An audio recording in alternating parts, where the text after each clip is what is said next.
Aiti mburi yeZimbabwe kusana watukuita zvekare pano paHatsirari 263 gore ropera iriri ndatigare ita subscriber tipinde mu 200,000 subscribers before the year end. Ndatipushei ma subscribers ndatilikeyi pa this YouTube channel. Mburi yeZimbabwe news updates panapa tinoyanawo ndikamabatanidza nechitiro kuti muwane news updates akati wandei ezvinhu zviri kuitika munyika yedu yeZimbabwe. First update iyo yemukadzi uyo akaona chipoko mumba maaigara. Aona chipoko mumba maaigara akabuditsa zvinhu zvese akaisa panze. Izvezvi ndo paari kugara akaisa mudziyo wake panze nekuti mumba maaigara zviri kunzi makambofira ticha akafira imomo saka akazoona chipoko zvakonzera kuti iye anogara panze. Dakusiya mchiona video pedza kuona video achitsanangura kuti zvonofuka mu comment section ukunonoka kusubscribe huda nekuti ma news updates epanapa tinoyanawo fast tinoyanawo chimbi zvaunenge usati wanzwa munyika vanhu zvaunenge wakambonzwa ndo ma updates anouya pano pa this YouTube channel asine kukasika.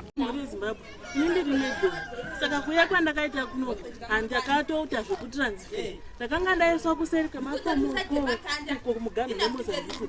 Saka koko kwainisa transport waiti waburuka wotozokwira motorbike kana kutohaya vave ngoro. Saka ndakangoti paita transfer ndokutuya kuno padhuze neroad. Ndasvika paya ndakatongosvika ndichinza madam imba yenyu ndakatofara paya nditoona imba yose ndakati imba yose ire ine 6 rooms zvikanzi ndeyenyu madam. Saka andina kuda kumbozvisa mupfungwa kuti vanhu vepanapa vanogara 2 vachishaya dzimba. Ina nambozvisa mupfungwa ndakangoti pamwe ifavor sezvino ndakataura kuti ndokutogara 37 ini nevana vangu vatatu chidiki chekuti ndakabereka ichi nevamwe 2 vabhudhi vangu vakashaya kozoti 1 wasisi vangu. Saka ndakatongoti pamwe kupu wangu iyi imba yakazara sezvo munhu wataura kuti ane mhuri yakawanda. Musokuti anga ndatorara ndiri kumba ndakatorara. Saka ini ndakazongomuka pakati peusiku ndoona mumba murima ndakatoti kuti ndindabatidza moziva muchigara makaona nditangwa china vasikana vatoti kuru ndakangofunga kuti pane mwana wadini wadzima light ndivana vatongosiyana nazvo kati ndizvo 2 days 3 zvichingodaro vachingobvunzana wechiti handina kudzima handina kudai mumwe musina kana zoti aini vatai hatidi kuona munhu anodzima regai ndidini ndinatsobatidza light ndabatidza light ndakanzwa keche kuri kudzima light ndotomuka paenda kubatidza foni yangu ndezvekutochadzadzira kurima ndiani wadzima light zvadaro ini bvudzi rangu akabva ramira kuti mukai vasikana tinamata kubva tatonamata pausiku ndokurara kwatakaita.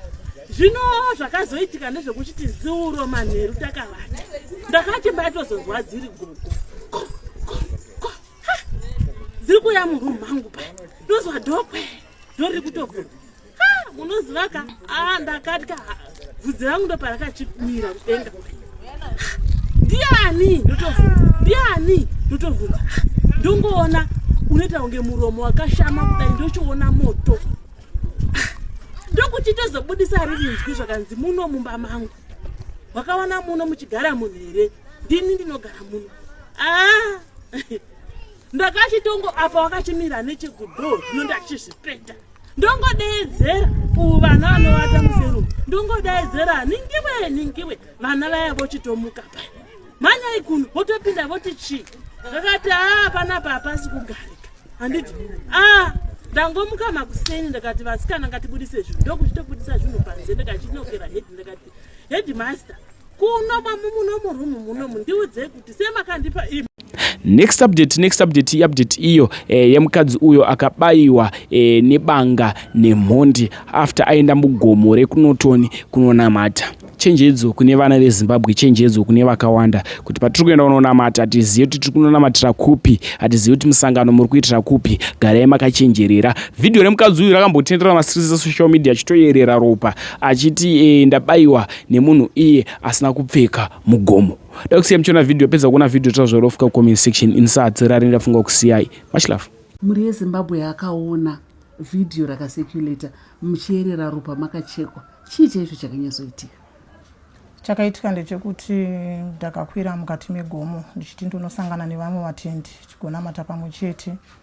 Saka kunokwira kwandakaita gomo ndakaona vana madzimai vanga vaisvika 10 vandakakwazisa. Saka semutemo wedu wechipostori chero ukasvika pasowe unofanira kutanga wapfugama wonamata wozoenda pane vamwe. Saka ini ndakati sezvo ndasvika pane vamwe ndisati ndataura nhau dzakawanda semunhu akwira mugomo kunonamata regai nditange ndanamata ndozobvunza ana madzimai kuti muri kunamatira pano here kana kuti muchaenderera mberi. Saka ndo kunopfugama ndofunga mudistance diki kubva pana ana madzimai vaya. Ana madzimai ava vairatidza kuti vanga vachangokwirawo mugomo.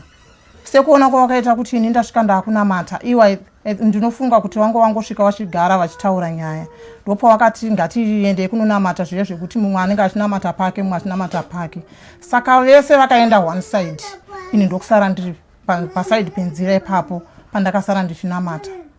Pandakapedza kunamata ndofunga ndakanamata 10 to 15 minutes. Ndichinopedza kunamata ndichisimuka. Munhu ndopa akasvika. Murume anga ari murefu mutema, anga ane turasta twake tudiki, ane fesi yake yakareba, anga asina kushonga kumusoro, anga asina kushonga zvakare kuzasi, anga akapfeka boxer short. Mukati memaoko ake anga akabata shifting spanner nebanga chibhemba chakaita chibhemba nebakatwa. Ndozvinhu zvaanga akabata kumaoko ake. Saka kunguva yandakangotendeuka takabva tatarisana. Saka ndakanyatsowana nguva yekumucherechedza nokuti ndakada kuziva kuti munhu uyu ibenzi here kana kuti imhondi. Nokuti iye akabva ati gara pasi. Ini ndobva ndati pasi handigare. Nekuda kwemaonero andanga ndaita kuti munhu akadai handingambogari pasi nezvaakabata. Mazwi ake akataura ndeyekuti ndoda kukuuraya. Ndopa akandibata neruoko rwake rekuleft akabata pagemenzi pangu. Akati ndoda kukuuraya gara pasi. Ndikati pasi handigare. Ndopa akanditema side rangu rekuleft. Handina kukwanisa handina kudona. Paakanditema kuright ndakangodona nekusimuka nguva iyoyo. Ndopa akati iwewe ndati ndoda kukuuraya. Ndopa akati nebakatwa riya pamhanza pangu. Ndopa ndobva raita zviya zvekuti foni yangu yanga iri mukati megemenzi nekuti nguva yaakasvika ndakabata foni ndakaita yekukanda mukati megemenzi yakabva yadonha pasi. Mukunondona kwakaita foni yangu pasi akabva asiya paanga akandibata pagemenzi achibva akunonhonga foni. Ndiwo mukana wandakawana wekupunyuka kubva pari ndikamhanya kupinda mukanzira.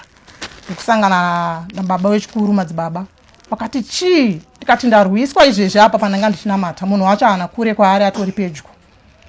Wakabva wabatwa nekutya. Wakati atidzokerei kumashure kwawaibva nako. Ndopatakasangana nana madzibaba nana madzimai waikwidzawo futi chigomo.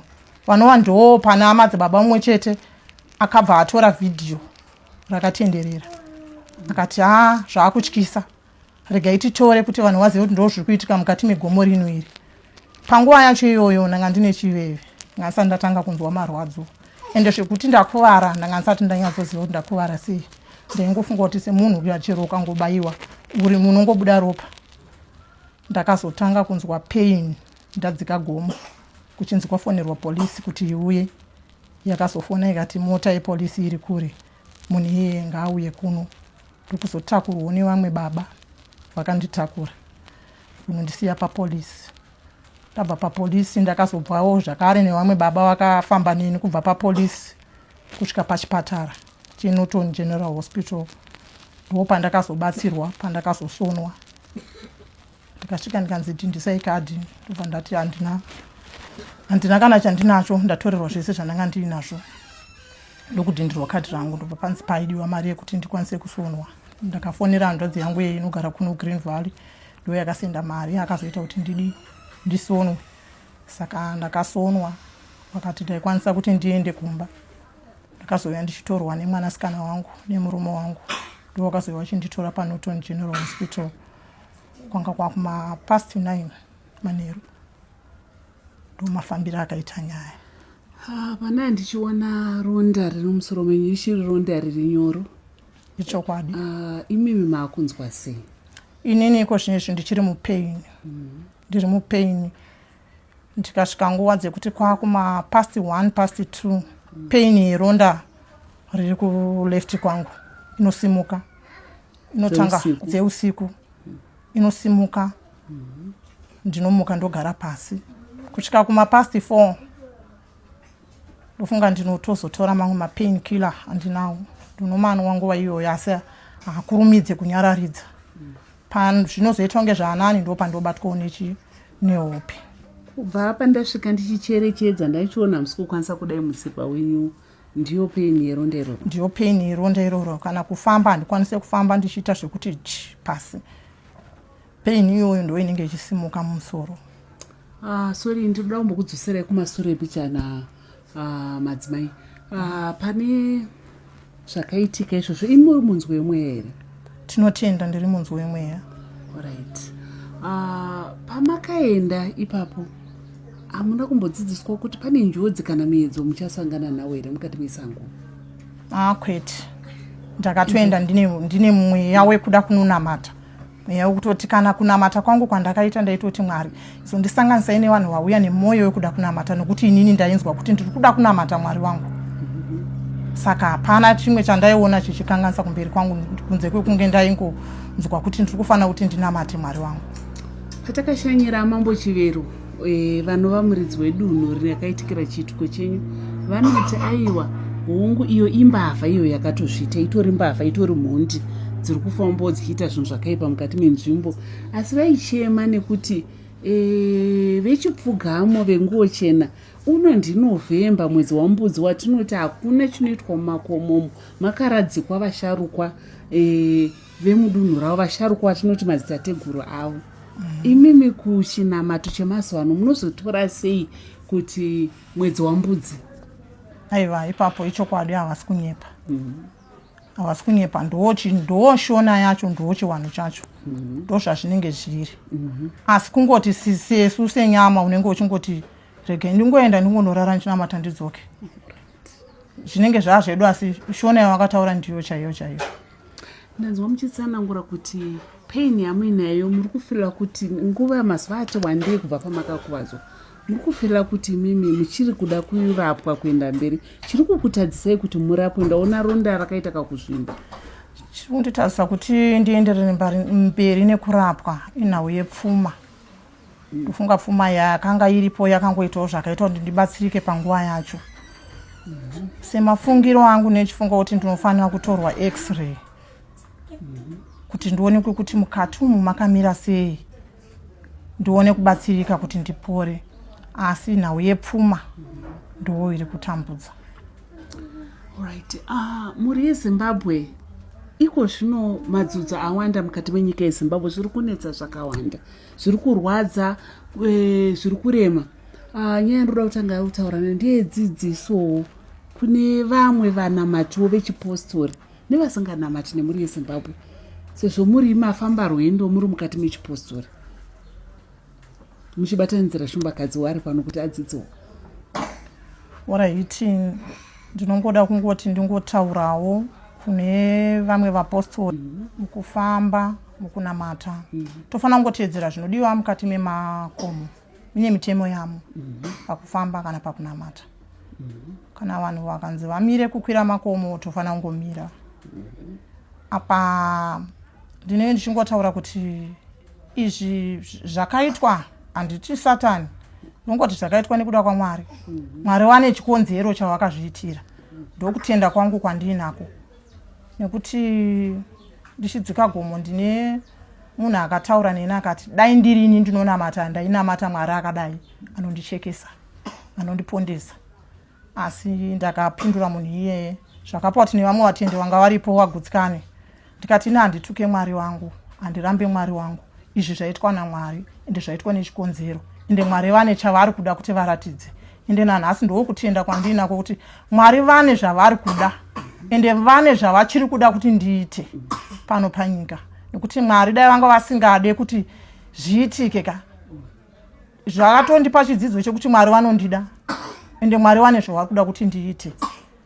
Nekuti dai vanga vati pangu pakwana ndaifana kungofirapo, nekuti zvanga zvisina kumira zvakanaka, zvanga zvisiri nyore, zvanga zvakaoma. Asi ndinongotenda kuti kudenga kuna Mwari, ende Mwari vanondida. Ngatinamatei Mwari nemwoyo unoda. Dai ndakaenda kugomo zvekumanikidzira ngadai ndakaparara, asi ndakaenda nemwoyo wekuti ndiri kunonamata, ndiri kunotaura naMwari wangu. Muri yeZimbabwe pane mashoko makuru ataurwa namadzimai Mafinichi. Madzimai Mafinichi vati chikuru chatinotenda upenyu. Saka mbiri yese anodzosera kumusiki nekuti vakachengetwa pakamanikidzana, kusiri simba ravo kana kungwara kwavo, asi kuti ari Mwari anga atindira kuti vachengetwa. Madzimai, sori zvenyu ndinoziva kuti muri kurwadziwa, asi ndine nyaya yandinoda kuti ndinombokurukura nemi. Mhuri yeZimbabwe ndifunga ingabatsirikana.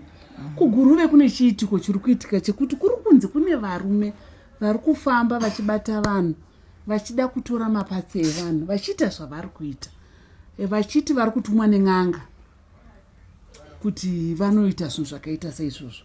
Chii chaizvo chiri kuitika mukati menyika yeZimbabwe zvokuti mweya wehunhu hamusisina, munhu asi aremekedza umwe munhu hakusisina?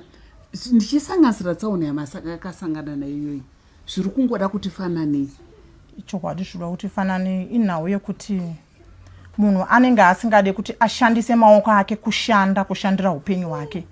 Saka akaona munhu anomuudza kuti dai waita izvi, semunhu asingakwanisi kuzvishandira, anenge achida zvinhu zviri nyore zvinoita kuti awane pfuma.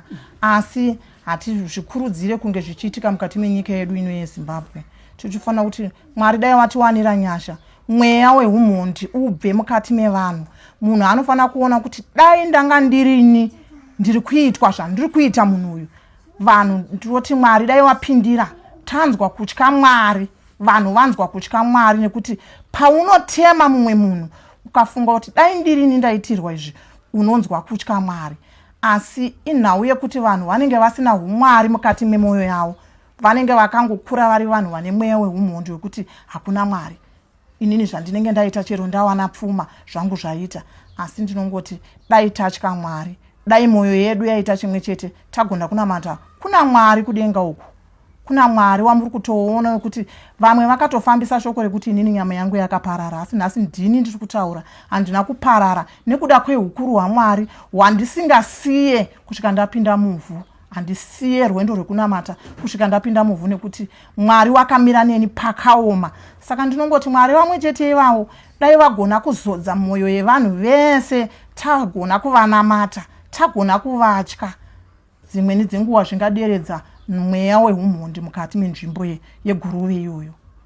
Vadiwa vatariri, ini ndadziiswa pano namadzimai mashoko avataura. Munhu akasangana nerufu, akaona rufu rwake ruchisvika, asi vari kuti nyangwe zvakadaro ini handira seMwari. Ende vachidzoka dzidziso kuti muri yeZimbabwe ngatityei Mwari, chese chauri kuita itya Mwari. Iwe uri kutumwa kunoponda nemhondi, itya Mwari. Ndatenda muri yeZimbabwe.